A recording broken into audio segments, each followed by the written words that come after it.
સૌને થોડી વાર માટે સ્થાન જાળવી રાખવા વિનંતી કરીશ. આવતીકાલે ભગવાનના લગ્નના પણ યજમાન સદભાગી જેમને થવું હોય એ થોડી વાર માટે સ્થાન જાળવી રાખે તેવી વિનંતી છે. પૂર્વ સાંસદ માનની પરબતભાઈ પટેલને વિનંતી કરીશ કે ઠાકોરજીનું દર્શન પૂજન કરી આયોજકો વતી પૂજ્ય જિજ્ઞેશ દાદા રાધે રાધેના કરકમળોથી તેઓ શુભેચ્છા અને સત્કાર સ્વીકારે તેવી વિનંતી છે. કથાકાર રાહુલ દાદાને વિનંતી કરીશ કે તેઓ પણ ઠાકોરજી અને ભાગવત ભગવાનના પૂજન માટે કથામંચ પર પધારશે. શ્રી જીગરભાઈ રાવલ પણ પોતાનો સત્કાર ભાવ વ્યક્ત કરવા માટે કથામંચ પર પધારશે.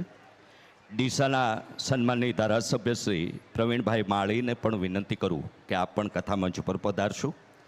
જિલ્લા ભાજપ પ્રમુખ કીર્તિસિંહ વાઘેલાજી પણ કથામંચ પર પધારશે. સન્માનની કનુભાઈ વ્યાસ પણ આશીર્વાદ પ્રાપ્તિ માટે કથામંચ પર પધારે તેવી વિનંતી છે. અને ટેટોડા તાલુકો ડીસામાં નજીકના ભૂતકાળમાં જ જેમના સદભાગીપણાથી પૂજ્ય દાદાના વ્યાસસ્થાને કથાનું આયોજન સંપન્ન થયું એવા ડૉક્ટર માનની કથામંચ પર પધારી ઠાકોરજીનું દર્શન પૂજન કરી પૂજ્ય જિજ્ઞેશ દાદાના આશીર્વાદ પ્રાપ્ત કરશું. આરતી સંપન્ન થયે આરતીના સદભાગી યજમાનો ભાખરિયા દયારામભાઈ અરજણભાઈ ભાખરી હસ્તે વિક્રમભાઈ, ભાખરિયા દયારામભાઈ અરજણભાઈ ભાખરીને વિનંતી કરીશ કે સૌ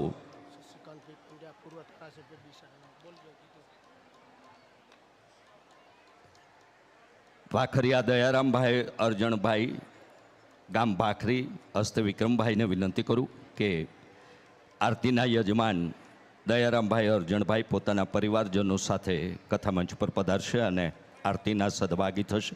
પ્રથમ તેઓ દાદાના આશીર્વાદ પ્રાપ્ત કરશે અને આશીર્વાદ પ્રાપ્તિ બાદ આરતીમાં તેઓ સહભાગી થાય તેવી વિનંતી છે.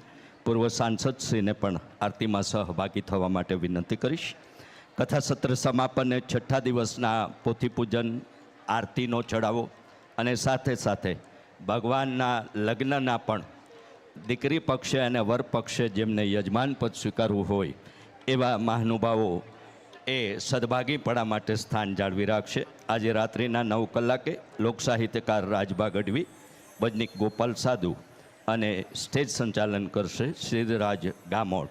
તો રાત્રિના 9 કલાકના રાજભા ગઢવી, ગોપાલ સાધુ અને શ્રીરાજ ગામોટના એ આપણા રાત્રિ સંતવાણી કાર્યક્રમમાં પણ સહભાગી થવા માટે સૌને વિનંતી કરીશ. આપણે આવતીકાલના સષ્ટમ દિવસના ભગવાનના લગ્નના એ દિવ્ય અવસરના સાક્ષી બનીએ એવી ઠાકોરજીના શ્રી ચરણોમાં પ્રાર્થના સાથે આપ સૌને આવતીકાલે પણ આ કથાસત્રના સાક્ષી બનવા અને ઢીમણના ગોગ મહારાજ મંદિર ટ્રસ્ટ તથા સમસ્ત ઢીમા ગામ ગ્રામજનો વતી ફરી આભારની લાગણી વ્યક્ત કરતા આવતીકાલે પણ સદભાગી થવા માટે સૌને નિમંત્રણ આપીએ છીએ.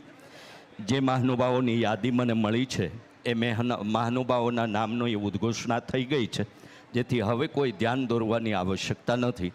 જેમના નામની ઉદ્ઘોષણા થઈ એ મહાનુભાવો કથામંચ પર આવી જશે તેવી વિનંતી છે.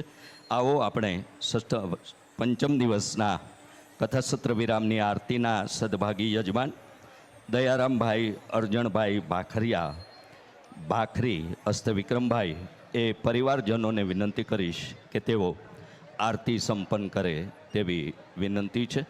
સષ્ટમ દિવસે આવતીકાલનો દિવ્ય પ્રસંગ એટલે ભગવાનના લગ્ન એ દીકરી પક્ષ અને વર પક્ષે પણ કન્યાદાનનું પણ એટલું જ મહત્ત્વ છે. અરે 3 વાર બોલી ગયો ભાઈ.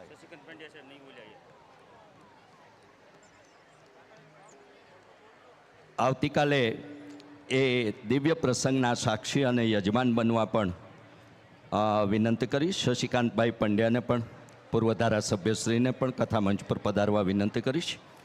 અને આજે રાત્રિના રાજભા ગઢવી, ગોપાલ સાધુ, સિદ્ધરાજ ગામોટના લોકડાયરામાં પણ સૌને સહભાગી થવાની વિનંતી સાથે આવો પંચમ દિવસની આરતી સંપન્ન કરીએ. જય શ્રી કૃષ્ણ. રાધે રાધે.